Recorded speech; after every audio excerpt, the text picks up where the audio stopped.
Bulletin की शुरुआत करेंगे बड़ी खबर के साथ जो राजधानी रायपुर से, और बड़ी खबर आपको राजधानी रायपुर से बता दें। यहां धरना देने पहुंचे पूर्व गृह मंत्री ननकी राम कंवर। जी हां, धरना देने के लिए पूर्व गृह मंत्री ननकी राम कंवर राजधानी रायपुर पहुंचे हैं। बता दें कि कलेक्टर के खिलाफ धरना देने के लिए वे राजधानी रायपुर पहुंचे। पुलिस ने एम्स के पास भवन में घेराबंदी कर पूर्व गृह मंत्री को रोका है और मुख्यमंत्री निवास के सामने धरना देने जा रहे थे पूर्व गृह मंत्री ननकी राम कंवर। आपको बता दें कि कुछ दिन पहले कोरबा कलेक्टर को हटाने को लेकर के उन्होंने पत्र लिखा था, लेकिन पत्र पर कोई भी ना कार्रवाई करने के बाद पूर्व गृह मंत्री ननकी राम कंवर धरना देने के लिए राजधानी रायपुर पहुंचे, लेकिन पुलिस ने उन्हें भवन में नजरबंद कर दिया है।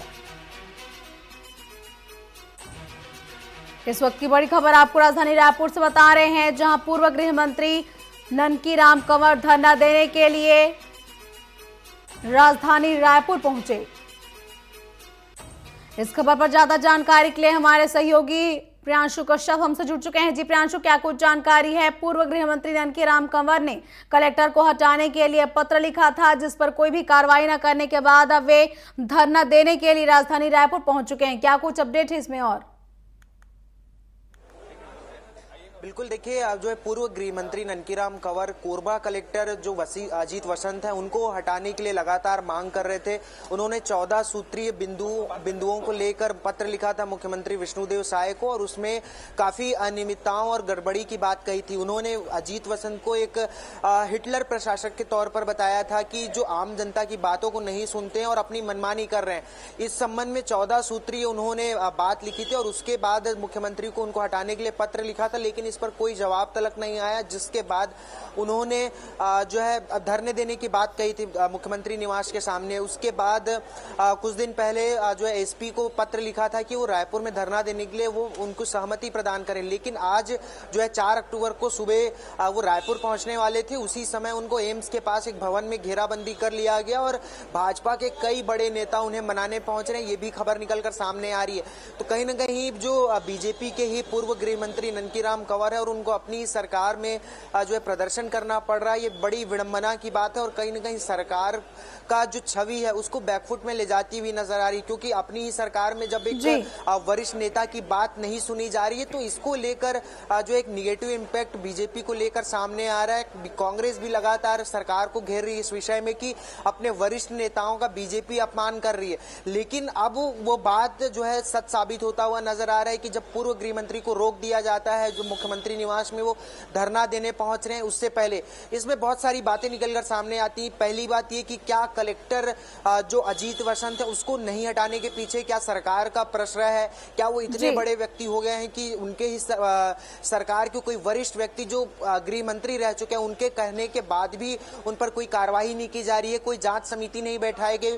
क्या फिर जो वरिष्ठ नेता है बीजेपी में उनको जो है अनदेखा किया जा रहा है? ये बहुत से सवाल हैं जो राजनीतिक गलियारों में भटकते हुए नजर आ रहे हैं, लेकिन जो सवालों के जवाब है वो जो है ननकीराम कंवर की जो नाराजगी है वो दे रही है कि उनको कहीं ना कहीं दरकिनार किया जा रहा है पार्टी में और उनकी अनसुनी की जा रही है, उनकी बातों को तवज्जो और महत्व नहीं दिया जा रहा है, जिसके कारण वो धरना प्रदर्शन करने को मौजूद है अपनी सरकार में। तो ये एक बड़ी कह सकते हैं कि विडंबना है कि अपने ही सरकार में वरिष्ठ नेताओं को धरना देने की जरूरत पड़ रही है एक अधिकारी को हटाने के लिए। इससे पहले भी एक तस्वीर सामने आई थी जिसमें राज्यपाल और अजीत वसंत कुर्सी पर बैठे हुए थे और ननकीराम कंवर जो है खड़े हुए थे, तो उसके बाद भी ये तस्वीरें राजनीतिक गलियारों में इसके तरह तरह के मायने निकाले गए थे।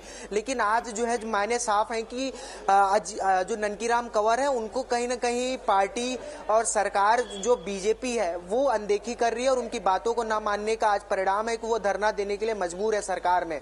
जी प्रियांशु, लगातार कांग्रेस भी इसमें बीजेपी पर वार कर रही है और बोल रही है कि जो है कांग्रेस बीजेपी में वरिष्ठ नेताओं की कोई अहमियत नहीं रहती और जो उनकी बातों को सुना नहीं जाता। तो क्या बीजेपी को इसका खामियाजा भुगतना पड़ सकता है आने वाले समय में?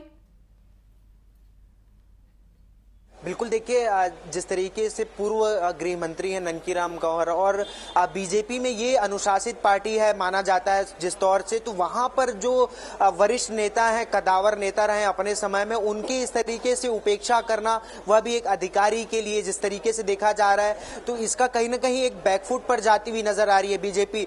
क्योंकि अपनी ही पार्टी के जब वरिष्ठ नेताओं को धरना प्रदर्शन करना पड़े, उनकी बातों को नहीं सुना जा रहा है, तो फिर आम जनता की बात कैसे सुनी जाएगी। सीधा सीधा ये एक समीकरण तय होता है कि जिस पार्टी में अपने वरिष्ठ नेताओं की कहा सुनी मानी नहीं जा रही, वहां पर आम जनता की कैसे मानी जाएगी। और जो 14 सूत्रीय मांगों को लेकर उन्होंने पत्र लिखा, तो उस पत्र में भी जनता से जुड़ी हुई बातों का जिक्र किया था।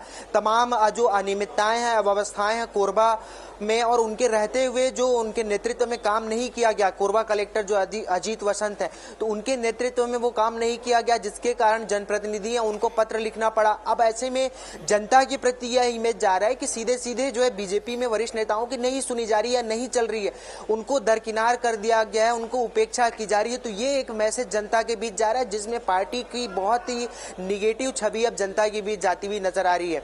जी बिल्कुल, अब देखने वाली बात होगी कि बीजेपी इस पूरे मामले को कैसे संभालती है और कैसे ननकीराम कंवर को अब आगे न्याय मिल पाता है। फिलहाल तमाम जानकारियों के लिए आपका धन्यवाद प्रियांशु। और ये थे हमारे सहयोगी प्रियांशु कश्यप, जिन बताया कि जो है कांग्रेस और बीजेपी लगातार एक बार फिर से एक दूसरे के आमने सामने। आपको बता दें कि छत्तीसगढ़ के पूर्व गृह मंत्री ननकीराम कंवर अपने मांगों को लेकर धरना देने के लिए आज राजधानी रायपुर पहुंचे, लेकिन एम्स के पास एक भवन में उन्हें नजरबंद कर दिया गया है। साथ ही अब कांग्रेस भी इस मामले पर लगातार बीजेपी पर निशाना साध रही है और कांग्रेस का यह कहना है कि बीजेपी अपने वरिष्ठ नेताओं की बात नहीं सुनती, उनके नेताओं को अपनी बात सरकार से मनवाने के लिए धरना देना पड़ रहा है।